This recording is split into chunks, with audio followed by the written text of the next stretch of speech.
Jojo Didi OMG. asalaamaaleykum mbokki Sénégal asalaamaaleykum mbokki diaspora tey nag ñu am mbégte ak kontaan bu baax a baax seet si ki nga xam ne mooy monsieur Babacar Fall nag nekk ki nga xamante ni membre la ci parti bii di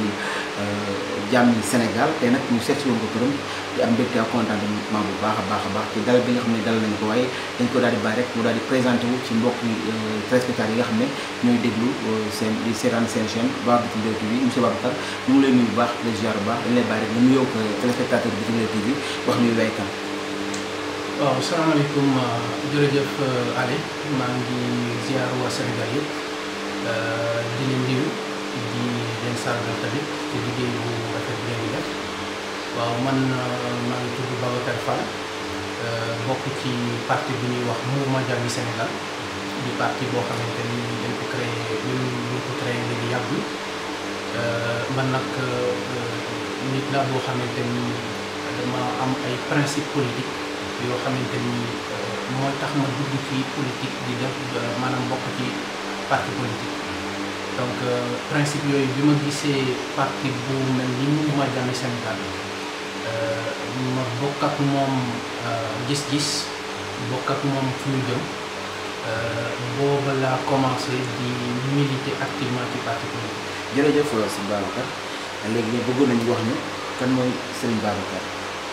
ak tey nga wax ni tout sa jaar-jaar ak sa yan ndombo tànk nga xam ne am nga ko si biir parti Mouvement Jàmmi Sénégal. waaw dama may permettre d'abord dama profité rek ci occasion bi nuyu kilifa diine yi nekk ci biir Sénégal tàmbale ko ci suñu wasila Cheikhul Khadim Serigne Mountakha Mbacké nuyu tamit xalif yi généraux yi nekk ci biir Sénégal yëpp muy waa Sénégal yëpp Babacar Fall nag maanaam nit la boo xamante ni bi nga xamante ni tàmbali naa maanaam di xool Sénégal ni mu doxe ak lan mooy mébétu doomu aadama yi ci biir Sénégal boobu la commencé dugg ci politique di ci wax man nag sama jaar-jaar mën naa ni côté cursus scolaire jaar naa dëkk bu ñuy wax ci Maxa foofu la jàngee bi ma nekkee ndaw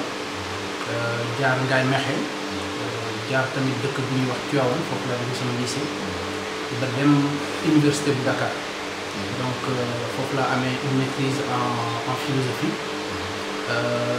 bi ma fa jógee tamit ma dem fu ñuy wax Genève en Suisse foofu la eggalee sama jàng laataa may dem dëkk bu ñuy wax Canada donc depuis 2006 mën naa ni Canada lay vivre may nuyu sama mbokku sénégalais yëpp yi nekk Canada di fa dund voilà donc loolu mooy sama cursus scolaire li ci des nag mooy man depuis les années 95 daanaka damay yëngu ci li ñuy wax ay mouvement associatif te loolu mi ngi tàmbali mën naa ni bi ñu nekkee étudiant di ànd ak ay maanaam lu ñuy wax les étudiants socialistes yoo xam ne si dañu amoon ay xarit ci biir lu ci bëri nag dañuy daan invité ci maanaam li ñu daan def muy dem maison du parti seetaan seen i manifestation ñu amoon aussi ay xarit yoo xamante ni dañu bokkoon ci mouvement su étudiant yu andi jëf ñu daan defandoog ñoom souvent ay thé débat wala ay waxtaan ci politique ma nekk tamit sénégalais boo xamante ni dama mës a engagé sama engagement nag ci politique mooy bëgg naa lépp luy soppi am réew ma participer ci ma bokk ci moo tax même bu fekkente ni daaw ma militer aussi ci parti politique bi ma amee carte d'identité nationale ba léegi élection bi jot damay voté maanaam sama engagement citoyen loolu daf ci bokk donc loolu bokk na ci motivation yi nga xamante ni moom indi tey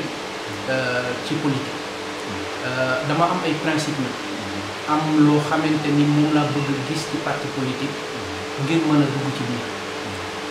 loolu nag dafa daje am groupe boo xamante ni xëy na dañu xamante bu yàgg ñu formé benn groupe bu mag pour mën a indi suñu participation ci biir politique daf ci am ñoo xamante ni nag ku mel ni le président Ibrahima Diop mi nga xamante ni moo jiite parti bi ñu xamante depuis bi ñu nekkee xale nekk ñoo xamante ni tamit dañuy waxtaan ci lu bëri ma xam maanaam jëmukaayam ak mébétam ci biir Sénégal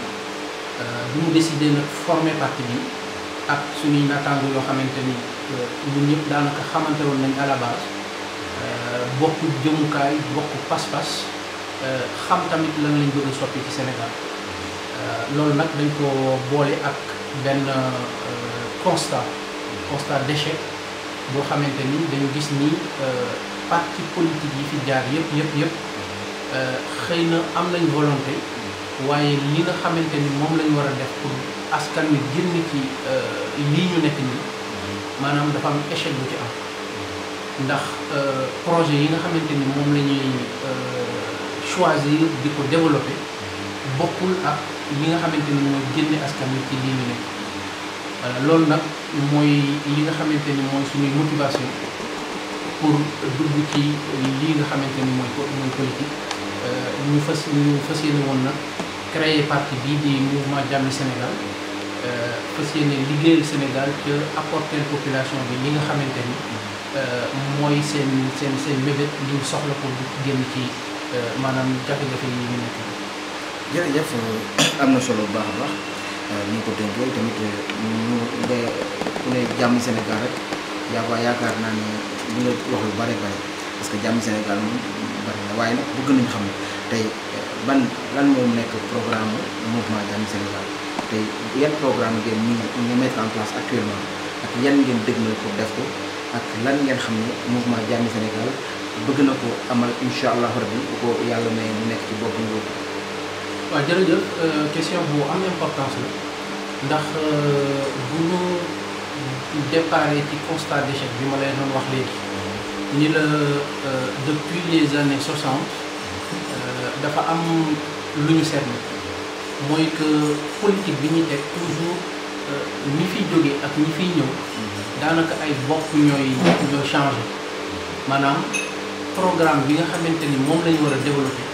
programme boobu du changé. On gouverne de la même manière, on s'oppose de la même manière. Ñu seetlu tamit leneen ci biir politique bi nga xamante ni moo fi am mooy que gouvernement bu bees bu ñëw dafay dàq ay nit indiwaat yeneen nit waaye en réalité du créer ay richesse li tax nag développement yi ñu koy wax mooy que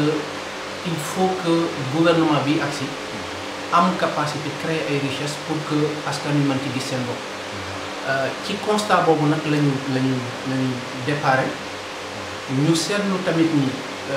lii ñuy wax assemblée nationale suñu député yi ak maanaam nii suñu nguur gi di gouverner dafay mel ni dañoo ñëw pour maanaam wàllu askan wi toogal leen fi waaye bu ñu toogee ñoom daanaka un tiers du budget national daanaka ci gestion wu gouvernement lay doon maanaam budget de fonctionnement lay doon te li ñu jàpp tamit ñun mooy alalu réew mi li nga xamante ni moo ci war a nekk gestion gouvernement lu ndaw la war a doon bu ko defee alal ji ëpp war a dem ci askan ñun nag bi ñu seetloo constat d'échec boobu ñu ñëw nag teg benn programme boo xamante ni dañu jàpp ni kuy def politique war a ñëw ci ab gouvernement xëy na parti yëpp dinañu am programme parti boo dem mun na sama programme mi ngi nii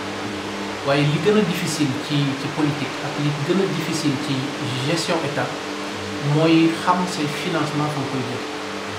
ndax li ñu seetlu mooy sunu gouvernants yi li ñu def rek mooy lekk di dunde te bu ñu demee ba bor bi di bëgg a jeex ñu lekk beneen bor fay boobu bor continuer di fay ay intérêts yoo xam ne si kenn mënu ko calculer ah ñun nag bi ñu jógee ci base boobu ñu ni li ñuy wax autofinancement maanaam lu tax Sénégalais yi mënuñu financer seen bopp lan moo tax koom-koom bi nga xamante ni mi ngi ci biir Sénégal mënuñu ko utiliser ngir développer Sénégal financer ci lépp loo xamante ni mooy programme yi ñu am moo xam santé la moo xam éducation la moo xam transport la moo xam sécurité la moo xam yeneen ak yeneen culture ak lépp lu nekk ci biir ñun nag ñu bind programme bu gudd a gudd bu rëy boo xamante ni buñ ko xësee ba installé génne Sénégal yi ci lii ñu nekk lañ ci jublu fi ñuy déparé nag mooy ñetti mbir pour trouver financement boobu benn bi mooy ñu essayer ressources yi nga xamante ni moo nekk ci sunu biir Sénégal ñu fexe ba nationaliser ko maanaam lépp loo xamante ni état bi daf ko jaayoon jox ko ñoo xamante ni tey boo xoolee état bi ay 10% ay 20% lay am ci loolu nag li ñu fas yéene mooy fexe ba delloosiwaat ko ci loxo état bi ba nga xamante ni tey ressources yi cay génne état bi dina ko mën a jël pour financer waat lépp loo xamante ni moom la soxla ci loolu nag pétrole bokk na ci gaz bokk na ci sunu phosphate bi yi nga xamante ni tey indien yi ñoo ko yore ca niñ koy doxale ak ni nga xamante ni ñoom gestion bi noonu lañ koy defee bokkul ak li ñu bind ak li ñu bëggoon lépp ñu jëlaat ko delloowaat ko état bu Sénégal sunu infrastructure yi nga xamante ni société yi koy gérer daanaka ay 15% lañ ciy am ak yooyu état bi ëpp la ci action yi ca ñu jël ko di leen ko jox ñu koy gérer lu leen neex population bi di ko ŋaay dañu seetlu ni ci biir fonctionnement état dafa am yàq gu fi nekk goo xamante ni normalement par année war nañ mën a économiser près de 1000 milliards de francs CFA loolu nag yàq googu ci diggante président de la République ay ministres am ak ci biir assemblée nationale ak agence yi nga xamante ni état bi daf ko créer mu nekk agence yu bëri te ñoo bokk lu ñuy def loolu lañ bëgg a restructurer yenn agence yi nga xamante ni c'est inutile comme CSE dañ koy supprimer ko définitivement amul benn njariñ ndax jàpp nañ ni ñoom la ñuy def les conseillers dans les ministères moom la ñuy def boo jëlee chambre du commerce daanaka liggéey boobu la ñuy def donc li ñu bëgg mooy bu ñu tàmbalee ci gouvernement bi président de la république dañ ko fas yéene wutal salaire maanaam di ko fay ab salaire loolu ñuy wax caisse noire dañ koy dindi définitivement de la présidence supprimer ko génne ko foofu ndax li ñu jàpp mooy caisse noire dafa nekk loo xamante ni dafa am injustice bu ci am ndax ku mel ni président de la république nekk chef de parti mën na utiliser cette caisse noire jox ko ay naataangoom ni leen dem leen defal leen ma politique ci telle ou telle région alors que opposant bi nga xamante ni parti politique la yore moom amul sañ-sañ boobu ñaareel bi mooy caisse noire kenn xamul ñaata moo nekk ci biir kenn xamul aussi fu mu yem dañuy wax ni 12 milliards moo ci nekk waaye en réalité li fay jaar ci xaalis war na mën a ëpp 100 milliards lu tax parce que président de la république bés bu ci jëlee 2 milliards dañuy delluwaat trésor public jëlaat ci 2 milliards indi maanaam caisse noire warul manqué 12 milliards li ñu bëgg nag mooy les dépenses urgentes de l'État ñu fexe ba dénk ko ak commission boo xamante ni moo koy saytu mu am comptabilité am lépp lu war li ci des mooy ministre yi nga xamante ni dañ leen a jox ay maanaam ay avantages yoo xam te soxlawuñ ko ñu jëlaat avantages yooyu ñu delloo ko peuple bi maanaam dem investir ko foo xamante ni tey askan wi soxla la fu mel ni santé wala éducation wala feneen lépp loo xamante ni mooy seeni charge comme courant ndox ak yeneen ñoom dañu bëgg ñu fay ko bu ñu ñëwee ci wàllu lu mel ni santé tey dañu gis ni am nañ médecin yu baax am nañ école yu baax waaye li ñu manqué mooy ab plateforme médicale maanaam su ma la joxee exemple tey yow nga dëkk Kédougou nga ñëw Dakar feebar fi